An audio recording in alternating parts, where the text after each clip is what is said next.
Are you, welcome to my channel AN News 57। तो दोस्तों मैं आपके सामने आज ऐसे एक वीडियो लेकर आ रही हूँ। आप देखकर एक शॉक आ जाएगी कि ऐसे भी हो सकता है क्या, और इसके पीछे क्यों और कौन है इसके बारे में देखिए, और कैसे इस घर पे लोग रहते हैं। आप सोच रहे होंगे मैं घर के सामने क्यों खड़ी हूँ, आप सोच के हैरान हो जाएंगे। जान हथेली पे रखकर कुछ परिवार इस घर पे सो रहा है, आप सोच के हैरान हो जाएंगे इस घर पे लोग रह रहे हैं। तो देखिए ये घर का हालत, ये देखिए बिल्कुल ये हॉल रूम, आपको पता होगा ये हॉल रूम है, और ये पूरी तरह से ऐसे फटा हुआ है, अचानक क्रैक हो चुका था। अगर किसी के टांग घुस भी जाता या क्रैक हो जाती, या कोई इंसान सोते हैं इसके भीतर चला जाता, मतलब जान चला जाता, यानी कि जान जाने की जैसा। आप देखिए यहाँ की हालत, किसी के भी गिर सकता है। देखिए दिखती होगी आपको, ये सब आप वीडियो देखिए मेरे वीडियो पे, शायद आपको कैसा दिख रहा होगा, पर हम दिखाने की कोशिश करेंगे मेरे वीडियो के साथ आपको। ये देखिए पूरे, शायद कई लोगों को ये जो है मैंने पिक भेजा है पहले, पर आज मैं वीडियो के साथ आपको दिखा रही हूँ, क्योंकि आंखों देखने से कि रियलिटी आपको मालूम होगी कि क्या हो रहा है। तो दोस्तों ऐसे ये कैसा हो रहा है, इसकी जिम्मेवारी कौन है वो भी मैं आपको बताऊंगी, वो आप थोड़ा आइए। और इतने सारे परिवार इस जगह पे रहता है, और यहाँ में हम जो खड़े हैं ये डॉक्टर कॉलोनी के जो खेती बस्ती है वहाँ पे हूँ। अभी खड़े हैं, हम दूसरे घर पे आए हैं। इस तरीके के यहाँ के 24-25 परिवार रहते हैं, उसके बीच आज हम दूसरे घर पे आए। देखिए मैं उतरने में भी बहुत प्रॉब्लम हो रही है। देखिए यहाँ पर दिक्कत, देखिए पूरा क्रैक हो जा रही है, यानी कि ये पूरा धंस रहा है। अभी हालत देखिए, ऐसे लोग कैसे जिएंगे। अभी हालत देखिए पूरा क्रैक, ये हालत, मुझे तो डर लगने लगा है चलने में, कहीं क्रैक ना हो जाए, मैं गिर ना जाऊं अंदर। मैं बहुत रिस्क के साथ में मैं आ रही हूँ, और आपको ये वीडियो सच लोगों को दिखाना है, सच लोगों को दिखाना है। ये देखिए बिल्कुल इस तरीका का बरामदा का ऐसा जो है पड़ चुका है। अगर एक क्रैक होती तो हम बता सकते हैं कि कोई ईटा का जोड़ी गलत है, ऐसा कोई प्रॉब्लम है, पर ऐसा नहीं, बिल्कुल नहीं। यहाँ पे धंस चुका है। इनके भीतर देखिए, घर के भीतर ये देखिए ये हालत है इनका, और यहाँ पे भी परिवार रहते हैं। मतलब कितने परिवार का यहाँ जान चले जाएगी, ऐसे लोग कैसे रहते हैं। ओह माय गॉड, मुझे देखकर डर लगने लगा है। ये देखिए ये हालत, ये अंदर की हालत है। ये देखिए ये किचन है इनका। पूरी तरीका से मैं आपको कितना वीडियो दिखाऊं, और पूरे पीछे तक, मतलब इतने दूरी में ये देखिए पीछे तक फुल कंप्लीटेड सब फट चुका है, और भी धंसने वाली है। रातों रात कहाँ फट रहा है समझ में नहीं आ रही है। होगी ये फुल यहाँ से ऐसा धंस गया। यहाँ पे कुछ बच्चे भी रहते हैं, बच्चे भी रहते हैं पूरा फैमिली के साथ। सोचिए सोने का जगह तक नहीं, फिर भी आज तक किसी ने यहाँ तक आए भी नहीं ना। इतने बड़े घोटाला, छोटी छोटी चीजों से कितने लोग कहीं केसेस बना देते हैं, पर इतने बड़े घोटाला आज किसी के नजर नहीं आई है। ये हम सोच रहे हैं क्यों हुआ, इतने बड़े घोटाला कैसा हो रहा है। इसके फुल डिटेल जानने के लिए हम यहाँ के एक सोशल वर्कर है जिनका नाम है अनूप कुमार दत्ता, उनके पास चलेंगे और उनको जब इनके बारे में डिटेल्स मालूम है और ये आपको डिटेल्स बताएंगे। तो मैं आपको थोड़ी देर के बाद आपको अभी अनूप कुमार दत्ता के साथ मुलाकात करा। तो यहाँ का सोशल कार्यकर्ता हो आप, और यहाँ के बारे में आप जानते हो, तो आप बताइए यहाँ के डिटेल्स में यहाँ पे क्या हुआ।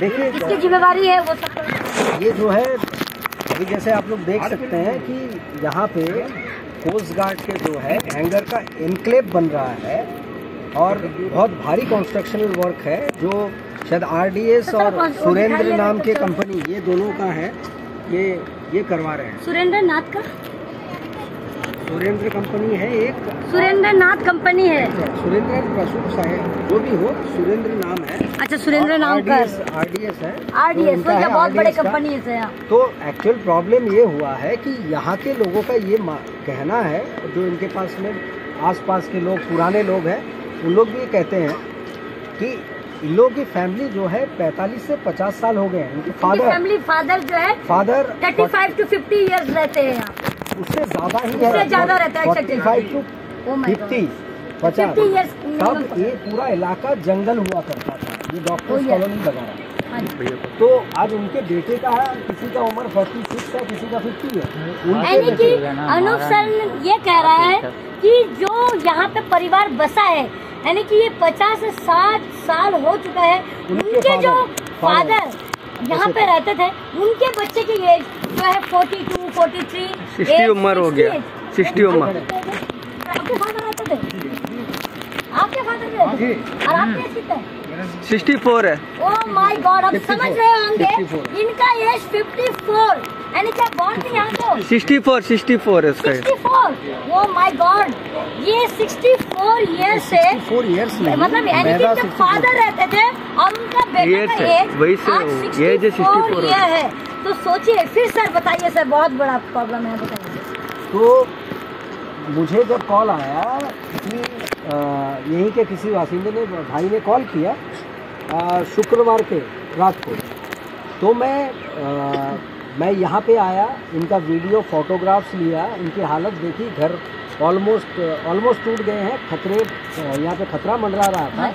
तो मैं शनिवार को जो है मैं सेक्रेटरीट गया, सेक्रेटरीट में डिज़ास्टर मैनेजमेंट सेल गया, वहाँ से इंचार्ज से बात हुई, इंचार्ज ने फिर हमारे डिस्ट्रिक्ट कंट्रोल जो है, डिस्ट्रिक्ट कंट्रोल डीसी ऑफिस, वहाँ गया, वहाँ पहुँचा, वहाँ से बात करके पटवारी को भेजने की बात हुई इमीडिएट। मैंने कहा कि हालात बहुत नाजुक है, ऐसा हो सकता है किसी वक्त भी ये घर जो है गिर सकता है, पूरी तरीके से ढह सकता है और जान जा सकती है, ये सिचुएशन है। मैंने उनको वीडियो दिखाया, तो उसके बाद में तुरंत एक चौधरी जी को भेजा गया साथ में, वो आए, उन्होंने फोटोग्राफ्स लिया, उन्होंने उसको तुरंत एसडीएम साहब को भेजा। उसके बाद रात को हमने जैसे तैसे कोशिश करके, उस वक्त थे नहीं सीएस साहब के हमारे पास में वर्कशॉप, लेकिन कोई जरिए से हमने सीएस साहब तक रात को पहुंचाया और थैंक्स टू सीएस साहब के उन्होंने रिप्लाई भी तुरंत 2 बजे के वक्त, 2 बज के करीब 8 मिनट या कुछ हुए होंगे, उन्होंने रिप्लाई दिया कि डोंट वरी, डीसी ज़रूर इसको देखेगा, ये ट्रू, ये सिचुएशन जो ऐसा है। तो उसके बाद में पटवारी वगैरह मैडम उन लोग आए, उन्होंने नोट किया, सब कुछ लिए गए। अब उसके बाद मैं तहसीलदार से जब मिला तो उन्होंने बात कही कि वो जल्द से जल्द खाली करे और कहीं शिफ्ट हो जाए किराए घर में और अपना जान पहले बचाए। एडमिनिस्ट्रेशन और इंक्रोचमेंट है तो हम लोग कुछ कर नहीं सकते। अब सवाल ये उठता है, मैं पूछना चाहता हूँ कि एनक्रोचमेंट है तो 50 साल से है और एडमिनिस्ट्रेशन के रिकॉर्ड में मौजूद होना चाहिए कि कोई फैमिली और कितना फैमिली ये जंगल में बसा हुआ था इतने सालों से, तो रिकॉर्ड उनके पास नहीं है। लेकिन आप ज़रा सोचिए कि जब हमारे बाप दादा वो ज़माने में 40-50 साल पहले, क्या कोई घर बनाने के बाद में इलेक्ट्रिफिकेशन के लिए कहाँ अर्जी देना, इसके लिए कभी घूमते थे क्या? नहीं। या किसी के भी कोई नहीं। इवन कोई ऑफिसर, यहाँ पे जो ऑफिसर्स हैं उनके फादर वादर भी शायद नहीं घूमते थे। और इलेक्ट्रिसिटी का क्या हाल था 50 साल पहले, वो हर कोई जानता, 40 साल पहले क्या हाल था। तो डिबरी बत्ती जला के ही उनकी फैमिली को उन्होंने पाला है, लकड़ी के चूल्हे में खाना पकाया है। तो अब वो जो 20 साल उनके बाद का जनरेशन, उनका बेटा, उनको भी ज़रूरत महसूस नहीं हुई, तो इसलिए उनके पास कोई रिकॉर्ड नहीं है। अब अगर वो कहते हैं कि वो डिबरी बत्ती जमाने के रिकॉर्ड आप दिखाओ, तो डिबरी बत्ती का रिकॉर्ड कौन दिखा सकता है? और इतने सालों से जो आप लोग इलेक्शन का वोट भी दे रहे हैं, और दूसरी बात, और यहाँ का वोट भी बराबर ले रहे हैं, वो भी चल रहा बन रही है, वो चल रहा है। अगर आपने इनको रिकॉग्नाइज नहीं किया, जमीन का पट्टा नहीं दिया 40 सालों से, गलती किसकी है? और इसके बाद मैं बोलना चाहूँगा, यहाँ जब इतने बड़े कंस्ट्रक्शन होते हैं, नॉर्मली उसका रूल्स क्या होता है? सबसे पहले उस एरिया का सॉइल टेस्टिंग किया जाता है, यही होता है। सॉइल टेस्टिंग इसका अगर हुआ होगा तो सॉइल जो इंजीनियर है टेस्टिंग करते हैं, उन्होंने रिपोर्ट दिया होगा कि ये मडी लैंड है, ये कोई सख्त मिट्टी वाला एरिया नहीं है। तो उन्होंने अंदेशा भी जाहिर किया होगा अपने रिपोर्ट में कि आप अगर इतने ज़्यादा अर्थ कटिंग करोगे यहाँ पे, तो इतनी मात्रा में अर्थ कटिंग होने से यहाँ का जो टेक्सचर है लैंड का, सरफेस का, वो बिगड़ जाएगा और आसपास में कंडीशन भयानक हो सकता है।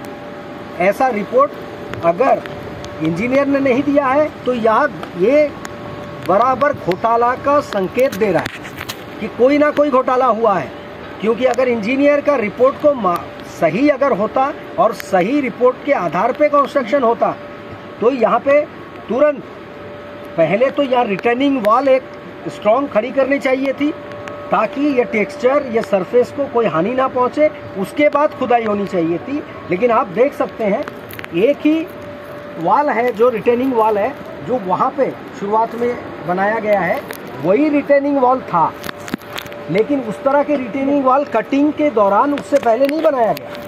ये जब स्लाइडिंग होना शुरू हुआ और इन्होंने कंप्लेन देना शुरू किया तब ये रिटेनिंग वॉल, अब ये रिटेनिंग वॉल खुद खतरे में है, क्योंकि लैंड अपना टेक्सचर जो है वो ऑलरेडी उसका बिगड़ चुका है। अब इंटरनल सॉइल इरोजन हो रहा है।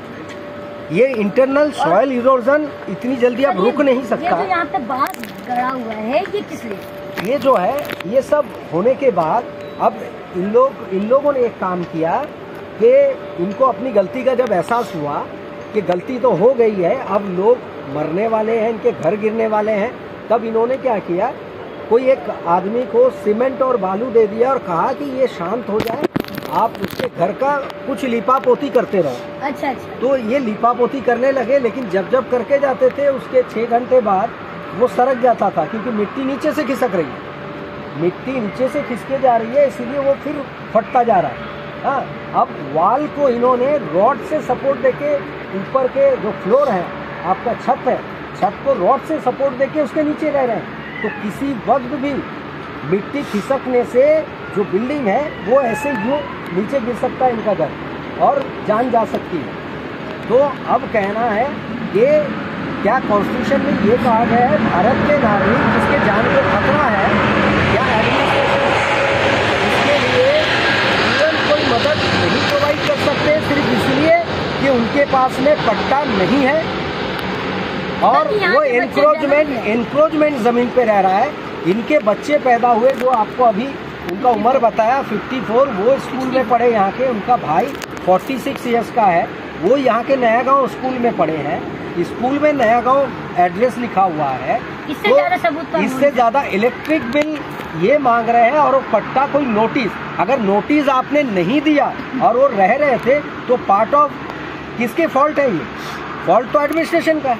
और 3 साल कोई भी इंक्रीमेंट रहते हैं, वैसा आजकल इलेक्ट्रिसिटी में जो है आप, और मैं तो ये पूछना चाहता हूँ, रेवेन्यू डिपार्टमेंट को नोटिस देना चाहिए था। रेवेन्यू डिपार्टमेंट के नॉलेज में उस वक्त के, उनके नॉलेज में तो था कि यहाँ पे लोग बसे हुए हैं, यहाँ पे झोपड़ी बना के रह रहे हैं इतने सालों से, ढांकने के लिए है ये। अब इसके बाद में कल जब मैं आया तो मैंने देखा कि ये बांस, लंबे लंबे बांस लेके आके गाड़ रहे हैं। तो हम लोगों ने जाकर ये पूछा कि ये बांस आप क्यों गाड़ रहे हैं? तो आप देखिए कितने मजाकिया लहजा है, और ये आप सोच नहीं सकते। वो ये कह रहे हैं कि ये बम्बू इसलिए गाड़ रहे हैं ताकि ये मिट्टी खिसक रहा है कि नहीं देखना है। अच्छा, इतने ज़्यादा क्रैक में और यहाँ पे पूरे घर टूटा हुआ है, क्रैक हो चुका है, कॉमेडी हो चुका है। कहने ये सर आपने बोला कि ये बम्बू इसलिए गाड़ा हुआ है ताकि कितना स्वेडिंग हो रहा है और देखने के लिए, और जो ये जो क्रैक हो चुके उनको दिखाई नहीं दे रही है। नहीं दिखाई दे रहा है, वो नहीं दिखाई दे रहा है। इनका मकसद बाद में हमें कहीं स्रोतों से पता चला है कि चूंकि लोग ये देख देख के और गुस्सा हो रहे हैं, स्लाइडिंग हो रहा है, इसलिए काम करो, इसे पर्दे से कोई कर्टन डाल करके इसको बंद किया जाए, मतलब आड़ में ऐसा काम किया जाए। हाँ, उनके लोग आए, ऑफिसर आए थे, इनका कहना है कि ऑफिसर आए थे, कोस्ट गार्ड वाले कहीं के आए थे, आला अफसर आके इनको पहले शुरुआत में ये देखिए यहाँ चीफ इंजीनियर को इन्होंने 22/6/2021 को पत्र लिखा था यहाँ के सिचुएशन के बारे में। इन्होंने क्लियर लिखा है ये अंडर जोन 5 में आता है ये। हाँ, ये सिस्मिक जोन है और यहाँ पे अर्थक्वेक का अंदेशा होता है और मिट्टी मडी है। हाँ, लेकिन तब भी कोई, इन्होंने पूरे फोटोग्राफ्स दिए थे साथ में, यहाँ के फोटोग्राफ्स दिया गया है, लेकिन कोई एक्शन नहीं हुआ। इसके बावजूद कोई एक्शन ही नहीं हुआ। फिर दोबारा इन्होंने फिर से चिट्ठी दी इन परिवारों ने, करीब आपका 1 तारीख 8वां महीना इन्होंने फिर से दिया है। दिया है, फिर फोटोग्राफ के साथ अब हालात क्या है और उससे बदतर हो गए हैं। ये सारे फोटोग्राफ जब तक यहाँ के फैमिली का डेथ ना हो तब तक यहाँ शांत नहीं हो। अब कम से कम हम गुजारिश कम से कम ये कर रहे हैं एडमिनिस्ट्रेशन से कि आप या तो तुरंत कुछ इनके लिए बंदोबस्त करें, कहीं शिफ्ट करें इनको, क्योंकि इतनी जल्दी इन लोग कह रहे हैं कि किराया घर एक अच्छे इंसान को जो घर में रह रहा है ऑलरेडी किराए पे, उसको एक नया किराया घर ढूंढने में महीनों लग जाते हैं। तो आज हाँ, इनके पास पेमेंट नहीं है, दूसरे घर गिरने वाले हैं, इतने जल्दबाजी में इनको कहाँ कोई किराया घर, कोई शेल्टर मिलेगा, या तो एडमिनिस्ट्रेशन करे। मेरी रिक्वेस्ट है चीफ सेक्रेटरी साहब, जब आपने इतने प्रॉम्प्ट एक्शन लिए और आपके लिए तहे दिल से शुक्रिया है कि आपने रात के 2 बजे आपने रिस्पांस किया और डीसी साहब ने एक्शन लिया, लेकिन आगे और गुजारिश है कि सर इतना करें कि कम से कम एक कॉन्ट्रैक्टर इनके ऊपर इतना प्रेशर करे कि ये कुछ कम से कम हमारे यहाँ के लोगों के लिए, बस्ती के लिए करके दे। ये सिर्फ दिखावा कर रहे हैं और छुपाने की कोशिश कर रहे हैं। गलती इनकी है, इंजीनियर्स इनकी है, रिपोर्ट इंजीनियर्स का इन्होंने उसकी अवहेलना की है या उसको ताक पे रख दिया है, दरकिनार किया और ये कंस्ट्रक्शन आर्क कटिंग स्टार्ट किया था। ये गलती पूरी इनकी है और इसीलिए भरपाई इनको करना है। एडमिनिस्ट्रेशन से गुजारिश यही है सभी लोगों का, सभी अफेक्टेड फैमिली का, कि प्लीज़ और प्लीज़ सीएस सर इन पे दबाव बनाया जाए। आप प्लीज़ इन पे दबाव बनाइए कि कॉन्ट्रैक्टर इसकी भरपाई करे, क्योंकि नेग्लिजेंसी उनसे हुई है। ये नेग्लिजेंसी के लिए एडमिनिस्ट्रेशन दोषी नहीं है, ये मैं कहना चाहूँगा, लेकिन इस पे कार्रवाई जल्द से जल्द हो, यही हमारी मांग है ये पूरे अफेक्टेड फैमिली की, और इनकी जान बचा जाए सर, क्योंकि ये छत और दीवार किसी वक्त भी गिर सकती है। एक दीवार ऑलरेडी गिर चुकी है, किसी के पैर पे गिरी थी, वो बाल बच गया। थैंक यू, मैं यही चाहता हूँ। Thank you Anup sir. तो AN न्यूज़ के ओर से मैं एडमिशन से प्लीज़ सर हम अनुरोध करते हैं कि इतने सारे जानों को आप बचा लीजिएगा। और आपको पता है कि लॉकडाउन के बाद लोग जो रेंट में रहते हैं उनको भी रेंट देने में इतना दिक्कत होती है, तो ये बेचारा प्राइवेट जॉब करने वाले आज इस परिवार को लेकर कहाँ परिवार रहेंगे, तो मिनिमम एक बेडरूम का घर चाहिए, वरना इतने छोटे बच्चे हैं, किसी का नाती है, कितने सारे बच्चे हैं, वो कहाँ पे रहेंगे, और इतने कॉस्टली है आज के डेट में घर का रेंट कहाँ से देंगे। तो प्लीज़ सर अब मैं ये अनुरोध करती हूँ कि हमारे इस वीडियो को आप प्लीज़ देखिएगा, और सारे हम अपने अंडमान जितने लोग मेरे फ्रेंड्स जो मेरा यूट्यूब चैनल को देखते हैं, आप देखते तो है पर शेयर लाइक बिल्कुल नहीं करते।